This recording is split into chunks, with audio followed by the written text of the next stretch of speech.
Welcome back to Ankit science academy. आज हम पढ़ेंगे परमाणु और अणु के बारे में। परमाणु क्या है? परमाणु है तत्व या पदार्थ की सबसे छोटी इकाई को हम ही परमाणु कहते हैं। क्या है? तत्व या परमाणु की सबसे छोटी इकाई को हम क्या कहेंगे? परमाणु कहेंगे। परमाणु में क्या होता है? परमाणु 3 मूल कणों से मिलकर बनते हैं। मतलब परमाणु के भी 3 पार्ट हैं, सब पार्टिकल हैं। कौन कौन से हैं? इलेक्ट्रॉन है, प्रोटॉन है और न्यूट्रॉन है। तो ये परमाणु के 3 सब पार्टिकल हैं। तो परमाणु के बारे में हम सबसे पहले जानकारी देख लेते हैं जो एग्जाम में अधिकतर आते रहते हैं। तो परमाणु क्या है? परमाणु अविभाज्य है, मतलब परमाणु को और अधिक तोड़ा नहीं जा सकता। एग्जाम्पल समझो, जैसे ये हाइड्रोजन परमाणु है, ठीक है। अब इसको सोचो हम 2 पार्ट में तोड़ दें तो ये नहीं टूटता, ये ऐसे कैसे बना रहेगा, ठीक। तो परमाणु स्वतंत्र अवस्था में नहीं रह सकता। मतलब क्या है कि परमाणु बहुत अक्रियाशील है। सोचो आप कि ये हाइड्रोजन है, जिसको ये छोड़ दे स्वतंत्र अवस्था में तो ये नहीं रहेगा। ये क्या करेगा? हाइड्रोजन मिल के बना लेंगे हाइड्रोजन अणु, ठीक है। तो ये इस तरह रहेंगे, सिंगल परमाणु की अवस्था में रहेंगे तो ये स्वतंत्र अवस्था में नहीं रह पाएंगे। क्या करेंगे? अब क्रिया कर लेंगे, हाइड्रोजन मिलकर ये हाइड्रोजन अणु बना लेंगे। तो अगर इस अवस्था में है तो ये स्वतंत्र अवस्था में रहेंगे। तो परमाणु स्वतंत्र अवस्था में नहीं रह सकते, ठीक है। परमाणु पर आवेश नहीं पाया जाता, परमाणु पर कोई आवेश नहीं पाया जाता। मतलब ये क्या होते हैं? ये विद्युत उदासीन होते हैं। अगर आ जाए कि परमाणु क्या होते हैं तो परमाणु विद्युत उदासीन होते हैं, क्योंकि जब उस पर आवेश होगा ही नहीं तो वो कैसे बिजली का प्रवाह करेंगे, ठीक। तो ये क्या होंगे? ये विद्युत उदासीन होंगे। ये बहुत अक्रियाशील होते हैं, जैसे बताया। तो ये बहुत अक्रियाशील होते हैं क्योंकि स्वतंत्र अवस्था में नहीं रह पाते, इसलिए यही कारण ही है कि ये अक्रियाशील होते हैं। अब परमाणु के बारे में बहुत लोग डाल्टन ने दिए और कई वैज्ञानिक आए, ठीक। लेकिन सबसे पहले हमारे जो महान ऋषि थे महर्षि कणादि, इन्होंने भाई साहब समझ लो आप कि 500 बीसी मतलब क्या होता है? Before Christ.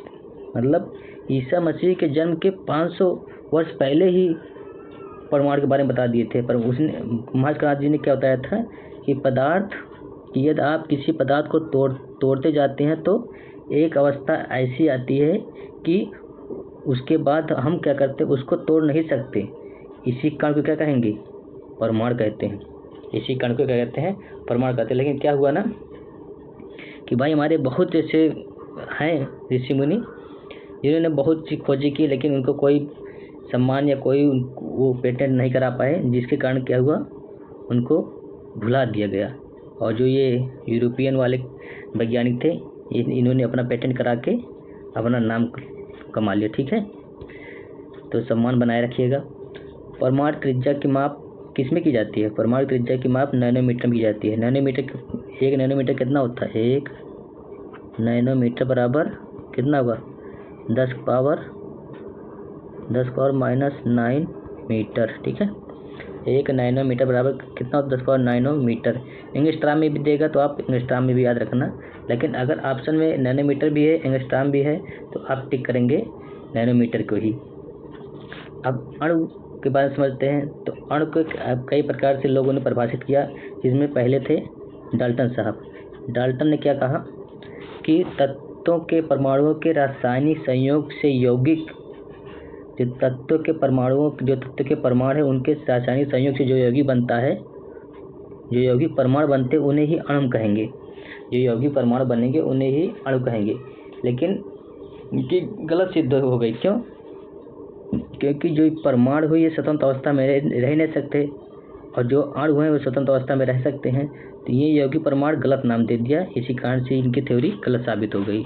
तो इसकी जो थ्योरी गलत साबित थी, तो क्या किया कि एवोगाड्रो साहब ने इनकी कमी को दूर किया। क्या था एवोगाड्रो साहब ने क्या बोला था कि इन्होंने अणु शब्द की नाम दे दिया। कौन सा शब्द? अणु। जो कह रहे थे संयुक्त परमाणु जो परमाणु है वो स्वतंत्र अवस्था में रह नहीं सकता, तो इन्होंने अणु शब्द देकर अपना नाम कमा लिया कि अणु जो होंगे वो स्वतंत्र अवस्था में रह सकते हैं। तो क्या कहा था किसी यौगिक का वह सूक्ष्मतम कण जिसमें यौगिक के सभी गुणधर्म, बात समझो, किसी यौगिक का वह सूक्ष्मतम कण जिसमें यौगिक के सभी गुणधर्म विद्यमान रहते हैं अणु कहलाते हैं। तो देखो, यौगिक का सूक्ष्मतम कण तो परमाणु भी है और सूक्ष्मतम कण अणु भी है, तो कन्फ्यूजन हो गई होगी। तो सूक्ष्मतम कण ये जो है ना, ये अणु जो है ये स्वतंत्र अवस्था में रह सकता है। ठीक, अगर क्वेश्चन में बोले कि किसी यौगिक या पदार्थ का वह सूक्ष्मतम कण जो स्वतंत्र अवस्था में रह सकता है, इसे हम बोलेंगे अणु। अगर वह सूक्ष्मतम कण जो स्वतंत्र अवस्था में नहीं रह सकता तो उसे हम बोलेंगे परमाणु। ठीक है, याद रखना, कन्फ्यूजन नहीं होनी चाहिए। परमाणु आपस में ही मिलकर क्या बनाते हैं? परमाणु आपस में मिलकर ही अणु बनाते हैं। ठीक है, देखो उदाहरण के लिए नियान, हाइड्रोजन, प्रोटीन के अणु। अब देखो, नियान जो होता है इसको हम किससे रिप्रेजेंट करते हैं? यानी से ये एक परमाणु है। ये जो नियान अणु है ये एक परमाणु, मतलब नियान चाहे इसको परमाणु बोलो या अणु बोलो, दोनों एक ही हैं। हाइड्रोजन जब परमाणु की बात होगी तो हम H लिखेंगे। ठीक, अब अणु की बात होगी तो H2 लिखेंगे, हाइड्रोजन अणु है। प्रोटीन अणु ये कई, इसमें क्या होते हैं, बहुत ज़्यादा अणु मिलकर बनते हैं। ये प्रोटीन का अणु क्या है? ये बहुपरमाणुक हो जाएगा, ये द्विपरमाणुक हो जाएगा, ये एक परमाणुक हो जाएगा। मतलब क्या, नियान एक परमाणुक अणु है, हाइड्रोजन द्विपरमाणुक अणु है और प्रोटीन तुम्हारे बहुपरमाणुक अणु हैं। ठीक है, अणु की विशेषताएं देखो। अणु ये बहुत काफ़ी इंपॉर्टेंट है। अणु क्या है? स्वतंत्र अवस्था में भाई साहब रह सकते हैं। किसी भी पदार्थ के अणु में उस पदार्थ की सभी गुण विद्यमान रहते हैं। ये बात सत्य है कि कोई भी पदार्थ का अणु आप ले लेंगे तो उस अणु से ही ना हम उस पदार्थ के सभी गुणधर्म बता सकते हैं। पदार्थ के अणुओं के बीच अंतराणु का स्थान होते हैं, याद रखना। पदार्थ के अणुओं के बीच अंतराणुक स्थान होते हैं, लेकिन परमाणुओं के बीच नहीं होते। अणु सदैव गति में रहते हैं। ठीक है, अणु जो है, जैसे ये अणु है, मिलकर बने हैं कई साले। ठीक है, क्या करेंगे? ये गत करते रहते हैं, ये कहीं इधर गया, इधर गया, इधर गया, ऐसे ऐसे घूम अणु गत करते रहते हैं। ठीक है, एट रैंडम। तो आज बस इतना ही पढ़ते हैं, उसके बाद हम पढ़ेंगे अगली क्लास में और इसके बारे में क्या है कि आधुनिक परमाणुवाद क्या है, सिद्धांत क्या है, अणु परमाणु में अंतर देखेंगे पूरी अच्छी तरीके से। तो दोस्तों आज के लिए इतना ही, मिलते हैं अगली क्लास में। तब तक के लिए जय हिंद, जय भारत। सपोर्ट करो, चैनल को सब्सक्राइब कर लेना और लाइक बटन दबा देना। जय हिंद, जय भारत।